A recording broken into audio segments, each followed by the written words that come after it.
Avez-vous déjà eu une idée ou un projet et vous saviez pas par quoi commencer? Bon, ça c'est une étape normale. Et là, je lance ma deuxième startup. Donc bien entendu, la question va se poser de savoir qu'est-ce que je fais, dans quel ordre. Et ça va déterminer la vélocité initiale. Puisque au début, je suis tout seul pour travailler, ou quasiment tout seul. Donc, plus je vais me déplacer vite, et plus je vais atteindre un point très haut rapidement. Et ça, c'est la chose qui fait que quand vous parlez à quelqu'un, ça impressionne. Quand vous avez une haute vélocité, tout de suite vous allez inspirer la confiance puisque vous allez avoir des résultats qui sont très très proches dans votre passé, qui vont démontrer votre capacité d'exécution et toutes les personnes auxquelles vous allez parler vont naturellement vous faire plus confiance. Et c'est pour ça qu'une startup, l'un des facteurs principaux d'une startup, c'est sa capacité à être rapide et à être véloce. Et notamment, plus véloce que ses autres compétiteurs, mais aussi plus véloce que ce qui est attendu d'elle sur un marché donné. C'est, voilà, un objectif qu'on va se fixer.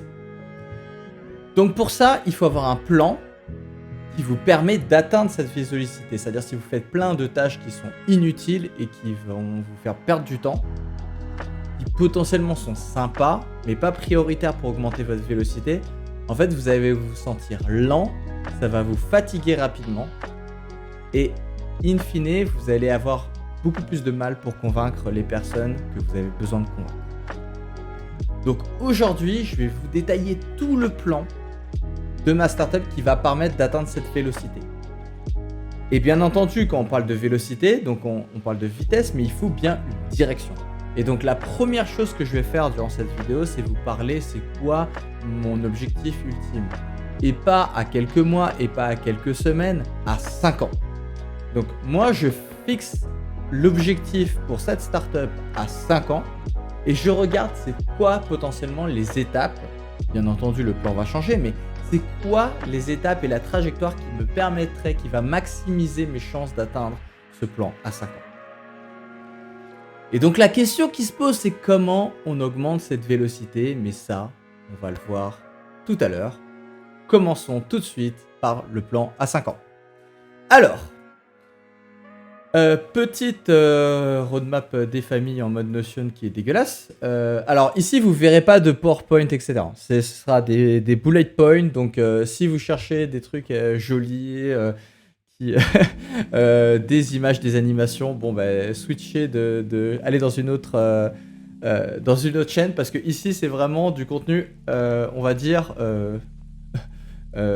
raw, vide, mais vide visuellement parce que on va voir que c'est profond.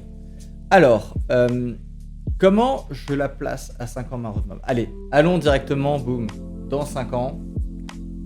Bon, là j'ai mis 4 ans, mais mon objectif, c'est in fine d'aider, allez, on va mettre vraiment à 5 ans, 1 million de personnes.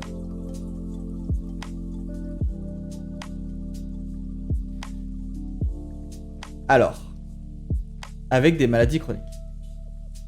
Alors, aider, c'est un sens large, donc ça veut dire accompagner, c'est plutôt accompagner dans leur traitement.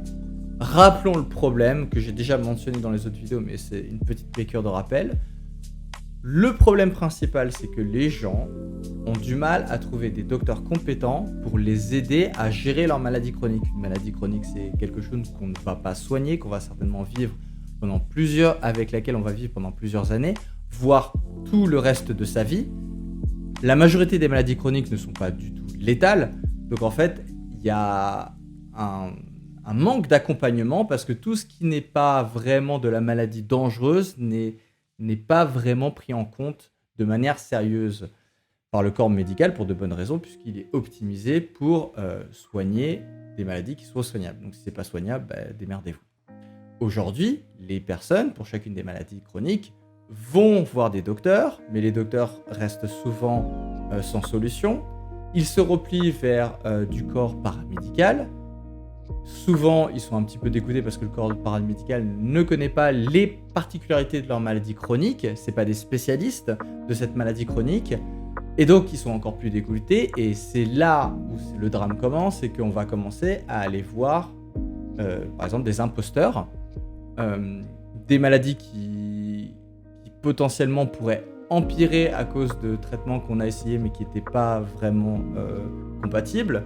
Bon, je vais pas. L'objectif, c'est pas de faire une liste des imposteurs et des thérapies qui n'ont pas d'effet positif, mais j'espère que vous voyez de quoi je parle. Donc l'objectif, c'est un peu de rationaliser tout ça et vraiment en proposant un nouveau service qui est délaissé, c'est l'accompagnement des personnes qui sont en situation de maladie chronique. Ça ne remplace pas le docteur, je le rappelle. C'est vraiment entre les séances chez le docteur, être vraiment accompagné, plus se sentir seul et avoir une solution de repli si vraiment rien n'a marché dans le réseau de praticiens qu'on a autour de chez nous. Et donc pour atteindre 1 million de personnes qui ont des maladies chroniques, il faut déjà se poser la question, est-ce que c'est possible ? Oui, c'est possible. Il y a 40% de la population qui a une maladie chronique. Voilà. Donc a priori, j'ai au moins 2 milliards de personnes qui ont des maladies chroniques. Alors sur ces 2 milliards, il n'y a peut-être pas 2 milliards qui cherchent une solution, mais imaginons que même 1% des personnes cherchent une solution. Donc ça fait quand même 20 millions de personnes qui sont en recherche de solutions. Donc voilà, 5%. Voilà, et j'ai pris vraiment des échelles qui sont très faibles. 5% des personnes qui sont en recherche de solutions pourraient passer par nous en accompagnement. Et bien voilà, ça fait 1 million de personnes. Ça, c'est mon objectif à 5 ans. Alors comment je vais atteindre ça ? Cette année, là, il reste 3-4 mois, ça va être poser les premières briques qui vont vraiment partir dans la bonne direction, avoir de la vélocité, construire une équipe qui est hyper alignée avec cette vision-là et qui est capable d'exécuter. L'objectif l'année prochaine, ce sera de lancer les premiers programmes. Donc ça, j'espère vraiment que ce soit fait le plus tôt, au optimum le 1er janvier, enfin même dernier quart, le 1er janvier 2023. Et dans l'année, l'objectif, c'est d'avoir 1000 utilisateurs payants. Alors ça peut paraître énorme, 1000 utilisateurs payants, mais si on a un product market fit l'année 2023, ce sera vraiment rien du tout. Ce sera la première base de nos early adopters. Ce sera peut-être moins, mais 1000 utilisateurs, c'est un bon exercice, un bon objectif. Surtout que ça permettrait globalement, si je fais le calcul, je ne vais pas vous donner les dates du calcul, mais croyez-moi, ça représenterait à peu près 200 000 € de chiffre d'affaires la première année, ce qui permet en gros d'avoir une équipe suffisante pour exécuter. Donc à la limite, si je m'en sors bien, je pourrais bootstrapper, c'est-à-dire ne pas avoir de capital. Et le capital, si je décide d'en lever, il servirait uniquement à accélérer la croissance. Bien sûr, c'est plein d'hypothèses. Faut qu'il y ait le product market fit, faut que je puisse trouver les utilisateurs, faut que je puisse les convaincre. Voilà, mais c'est mon objectif pour l'année prochaine. 2024, en fait, s'il y a product market fit, à ce moment-là, ce sera par exemple l'événement d'une seed ou d'une série A. Et ce sera le moment de faire 10x. 10 000 utilisateurs, c'est pas aberrant. Ça représente à peu près, si la structure de coût n'a pas baissé, parce qu'on pourrait penser baisser les prix ou des choses comme ça pour le rendre plus accessible, mais si la structure de coût n'a pas baissé, c'est 2 millions de chiffre d'affaires. En fait, c'est beaucoup plus que 2 millions de chiffre d'affaires. Là, c'est vraiment la masse de cash flow accessible. Pourquoi ? Parce qu'on a une marketplace. Donc en fait, si on compte vraiment la part de cash flow qui est redistribuée aux praticiens, ça n'a aucun sens. Donc là, je parle vraiment la masse de cash flow accessible par la boîte pour payer des salaires, des choses comme ça.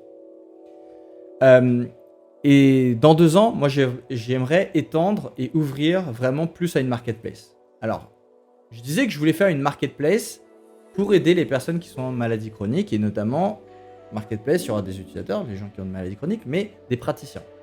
Pourquoi l'année prochaine, je décide de ne pas dire, je dis juste B2C et pas B2B2C. Pour une simple et bonne raison que je ne crois pas que si vous allez voir des praticiens, ils soient capables de faire des programmes d'accompagnement non médicaux de qualité. je pense qu'il y en a certains qui seront capables de le faire. Mais si vous vous mettez à un standard très très haut et si vous voulez apprendre comment faire des programmes digitaux, je pense qu'il faut le faire avec eux. Et donc les premiers programmes, moi je les imagine très très bien, aller carrément dans le cabinet du praticien, voir sa pratique, voir comment il aide ses patients, voir ce qu'on peut digitaliser et construire le programme avec eux vraiment de A à Z. Donc ce ne sera pas du tout scalable dans un premier temps, mais ces apprentissages seront nécessaires pour faire des process qui permettront à la marketplace de s'étendre de manière organique et tout en maintenant une qualité des pratiques. Dans 2 ans, alors oui, j'ai zappé un truc, mais en gros l'année prochaine, je prévois certainement la première publication scientifique qui sera une publication d'observation, c'est-à-dire qu'on aura suivi nos premiers utilisateurs pendant 3 mois. Donc il sera temps de dire, au bout de 3 mois, est-ce que ces utilisateurs-là ont un bénéfice ? Soit thérapeutique, dans le meilleur des cas, mais au moins un bénéfice en niveau de bien-être et de ressenti de leur maladie. L'année, donc, dans 2 ans, 2024, l'objectif, ce sera carrément de faire un essai clinique. Alors, il y a plein de contraintes à l'essai clinique. Voilà, donc je pourrais faire une roadmap sans essai clinique. Mais vous allez comprendre que plus tard dans la roadmap, en fait, ça correspond à une bloc technologique que je veux valider plus tard. Quelle est cette bloc technologique ? En fait, en 2025, donc dans 3 ans, je veux étendre notre service au B2B. Pourquoi ? Parce que jusqu'ici, on se reposait sur les personnes qui payent sont les patients. Mais ça veut dire que votre manne de patients est relativement faible. Puisque vous allez devoir vous reposer sur les gens qui peuvent payer et les gens qui veulent payer. En France, il y a plein de gens qui peuvent payer, mais ils ne veulent pas payer. Pourquoi ? Parce qu'ils payent déjà des assurances, on n'a pas l'habitude de payer. Donc, à mon sens, il va falloir réfléchir à un endroit et je pense qu'après une étude clinique, ce sera le moment de réfléchir avec des partenariats, notamment avec des assurances. En France, on pourrait penser à l'assurance maladie, mais pour ça, il faut venir avec des preuves. Le niveau de preuve dépend de votre claim et du taux de remboursement que vous allez avoir. Donc si vous avez un claim qui est absolument incroyable, vous soignez par exemple les troubles post-traumatiques. Il faut des preuves qui soient incroyables, donc c'est-à-dire qu'il faut une cohorte importante, il faut des méthodologies cliniques qui sont importantes. Donc je pense que dans un premier objectif, ce serait de faire le pied dans la porte, ne pas partir avec des claims qui soient très impressionnants parce qu'on n'aura pas les ressources pour valider un claim impressionnant. Mais on aura certainement les ressources pour valider, par exemple, des tendances ou des preuves qui sont plus sur la non clinique, mais sur le bien-être des utilisateurs. Là-dessus, j'aimerais ouvrir des Digital Labs. Et donc, en quoi consistent les Digital Labs ? Bon, faudrait que je fasse une conférence là-dessus, mais en essayant d'être le plus rapide possible. Aujourd'hui, le gold standard, c'est l'étude en double aveugle clinique. Sauf que pour être en double aveugle, il faut que à la fois le patient et le praticien ne savent pas s'ils donnent le médicament ou le placebo. Je résume.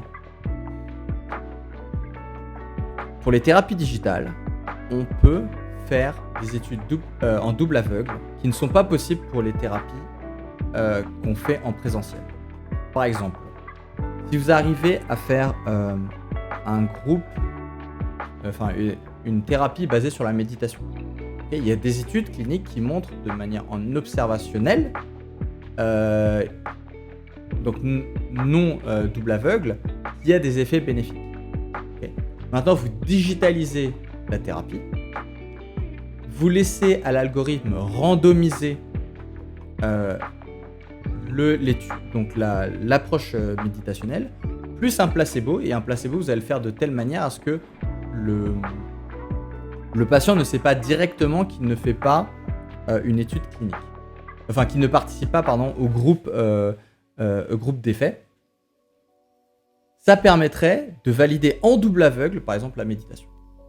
Et donc ça, c'est une bloc technologique absolument énorme. On rentre sur un marché qui est totalement différent que le marché initial dont je mentionnais, puisque là, on peut parler vraiment non pas seulement de l'accompagnement des maladies chroniques, mais on peut parler vraiment à l'étude clinique médicale. Et l'Open Digital Labs, le Digital Labs, je prévois certainement des revenus des années après.